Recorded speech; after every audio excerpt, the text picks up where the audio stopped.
వరంగల్, ఖమ్మం, నల్గొండ ఉమ్మడి జిల్లాల పట్టభద్రుల ఉప ఎన్నికల్లో గ్రాడ్యుయేట్లతో పాటు ప్రజాప్రతినిధులు తమ ఓటు హక్కు వినియోగించుకున్నారు.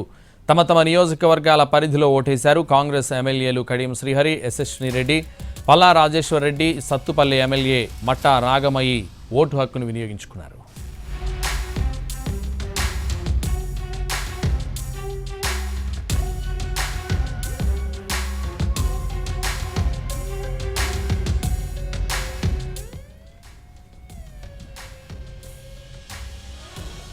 వరంగల్, నల్గొండ, ఖమ్మం జిల్లాల గ్రాడ్యుయేట్ ఎమ్మెల్సీ స్థానానికి ఉప ఎన్నిక పోలింగ్ జరుగుతోంది. సిద్దిపేట జిల్లాలో 4679 మంది పట్టభద్రులు ఓటు హక్కును వినియోగించుకుంటున్నారు.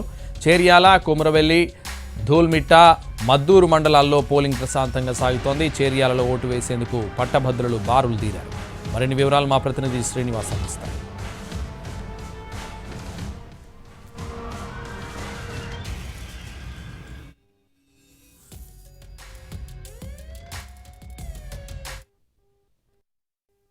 నల్గొండ, ఖమ్మం ఎమ్మెల్సీ ఉప ఎన్నికకైతే ప్రస్తుతం పోలింగ్ కొనసాగుతుంది. సిద్దిపేట జిల్లాలో ఉన్నటువంటి చెర్యాల, ధూళిమిట్ట, కొమరవెల్లి, మద్దూరు మండలాలు ఏవైతే ఉన్నాయో అవి గతంలో ఇటు వరంగల్ జిల్లా, ఉమ్మడి వరంగల్ జిల్లా కిందికి వచ్చేవి. అయితే అది సిద్దిపేట జిల్లా కిందికి రావడంతో మాత్రం ప్రస్తుతం అయితే వరంగల్, నల్గొండ, ఖమ్మం ఈ ఎమ్మెల్సీ స్థానానికి మాత్రం ఉప ఎన్నిక అయితే కొనసాగుతుంది. మనం విజువల్స్లో చూసుకోవచ్చు. ఓట్లేయడానికి అయితే కూడా అంత బారులు తీరినటువంటి పరిస్థితి అయితే, గ్రాడ్యుయేట్స్ అందరూ కూడా ఓటేయడానికి అయితే బారులు తీరినటువంటి పరిస్థితి అయితే ఉంది.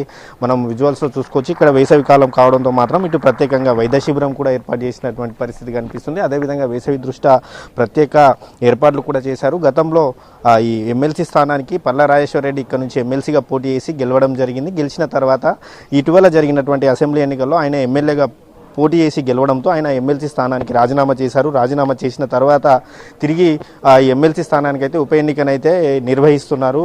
ఇటు కాంగ్రెస్ పార్టీ నుంచి తిన్మార్ మల్లన్ అలియాస్ నవీన్, అదేవిధంగా బీఆర్ఎస్ పార్టీ నుంచి ఇటు ఏనుగుల రాకేష్ రెడ్డి, అదేవిధంగా బీజేపీ నుంచి మాత్రం గుజ్జుల ప్రేమేందర్ రెడ్డి అయితే పోటీలో ఉన్నారు. మొత్తంగా ఈ ఎమ్మెల్సీ స్థానానికి మాత్రం 52 మంది పోటీలో ఉన్నారు. అదేవిధంగా సిద్దిపేట జిల్లాలో 4659 మంది పట్టభద్రులు అయితే ఓటు హక్కును వినియోగించుకోబోతున్నారు. మనం విజువల్స్లో చూసుకోవచ్చు.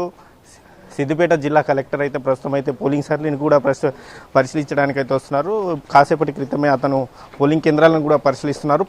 ప్రతి ఒక్కరు కూడా పట్టభద్రులందరూ కూడా ఓటు హక్కు వినియోగించుకోవాలని చెప్పి అయితే ఆయన అయితే సూచిస్తూ ఉన్నారు. అదేవిధంగా మొత్తంగా చూసుకుంటే మాత్రం సిద్దిపేట జిల్లా విషయానికి వస్తే మాత్రం సిద్దిపేట జిల్లాలో 5 పోలింగ్ కేంద్రాలు ఏర్పాటు చేశారు. 5 పోలింగ్ కేంద్రాలకు సంబంధించి మాత్రం పోలింగ్ ప్రక్రియ అయితే ప్రస్తుతం అయితే ప్రశాంతంగా కొనసాగుతుంది. ఉదయం 8 గంటల నుంచి సాయంత్రం 4 గంటల వరకు అయితే ఈ పోలింగ్ ప్రక్రియ అయితే కొనసాగనుంది.